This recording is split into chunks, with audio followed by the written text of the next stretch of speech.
Before you begin, remove the service cover. Wireless LAN module. Wireless WAN module. Hard disk drive assembly. Optical drive. Keyboard. Top cover. Battery. Display panel assembly. And display bezel. Removal. Remove the 4.5mm P1 Phillips head screw that secures the right hinge cover to the display enclosure.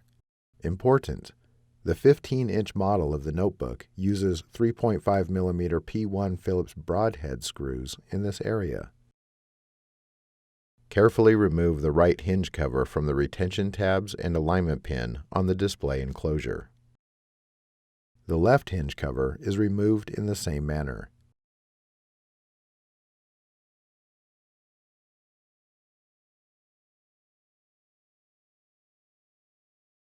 Reverse this procedure to install the hinge covers.